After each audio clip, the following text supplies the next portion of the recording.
बिस्मिल्लाहिर्रहमानिर्रहीम। अस्सलाम वालेकुम। हकीमा बीवी की कहानी। एक शोर कहता है, मैं एक मिशन के लिए 3 दिन के लिए सफ़र पर गया। जब मैं दूसरे मुल्क पहुंचा तो मैंने अपनी बीवी और बेटे की खैरियत जानने के लिए फ़ौरन फ़ोन किया, क्योंकि मैं इनकी जुदाई का आदी नहीं हूँ। मेरी शादी को 3 साल हो चुके थे, लेकिन अफसोस किसी ने मेरी कॉल का जवाब नहीं दिया। 3 दिन गुजर गए और मेरा फ़ोन मेरे हाथ से नहीं छूटा। मैं हर रब्बा घंटे या आधे घंटे में कॉल करता रहा, लेकिन कोई जवाब नहीं मिला। मैंने बेहद परेशान होकर अपने भाई और बहन को बुलाया ताकि वह मेरी छोटी सी फैमिली की हालत जांचें। उन्होंने मुझे तसल्ली दी। मैंने उन्हें यकीन नहीं किया और अपनी बीवी की माँ अपनी खाला से रब्ता किया तो उन्होंने भी मुझे तसल्ली दी। मैंने इन्हें बताया कि मैं इनकी कॉल का इंतज़ार कर रहा हूँ, लेकिन मेरा इंतज़ार लंबा होता गया।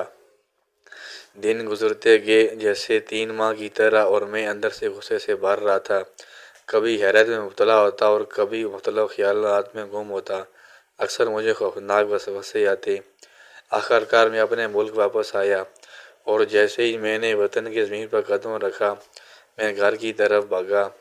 और जब मैंने दरवाज़ा खटकाया तो मेरी बीवी ने दरवाज़ा खोला और मुकम्मल ज़ीनत में थी और मुझे शानदार इस्तकबाल किया, जबकि मेरे बच्चे की आंखें खुशी से चमक रही थीं और वह दौड़ रहा था, और मैं नहीं जानता था कि इसकी वजह क्या है। जल्दी हैरत की जगह गुस्सा ले लेता है।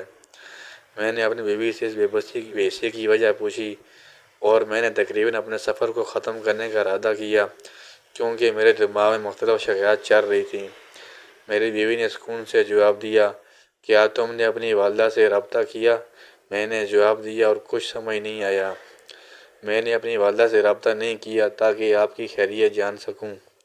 इसने कहा, यही एहसास तुमने इन दोनों में महसूस किया है, वही एहसास तुम्हारी वालदा ने भी इस वक्त महसूस किया, जब तुमने कई दिनों तक इनसे रब्ता नहीं किया और तुम्हारी आवाज़ सुनने के लिए बेचैन सी मुंतज़र रहती हैं, और जब तुम उनसे रब्ता नहीं करते तो वह खुशौक़ और मोहब्बत से भरी होती हैं और इनके दिल में वसवसे आ जाते हैं।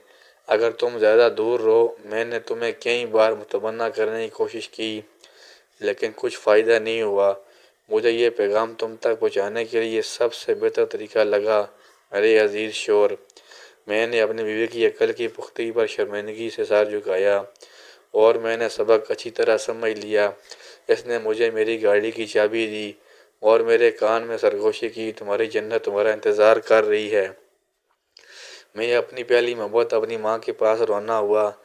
बाद में मैंने अपनी हकीमा बीवी से एक सबक सीखा जो मैं ज़िंदगी भर नहीं भूलूंगा, और मैं इसका शुक्रगुज़ार हूँ कि इसने मुझे खुद को और वक्त को संभालने का मौका दिया, इससे पहले कि पछतावा फ़ायदा न दे। शुक्रिया सलीमा हकीमा बीवी का, शुक्रिया इसकी माँ का जिसने ऐसे बेहतरीन तरबियत दी, शुक्रिया मेरी माँ का जिसने मुझे इसका इंतखाब करने दिया, और शुक्रिया अल्लाह का जिसने मुझे रहम किया और मुझे गफलत से जगाया। हमारी माएँ हमारी जनतें हैं, लिहाजा इन्हें कभी ना भूलें, चाहे हर रोज़ एक कॉल ही करें। ये सबसे कम है, इनके दिल हमसे मुलाकात के मुंतज़िर हैं। वो हमेशा हमारे लिए दुआ करती हैं और हमें याद करती हैं। इनके दिल की नरमी और मोहब्बत उन्हें हर बार हमें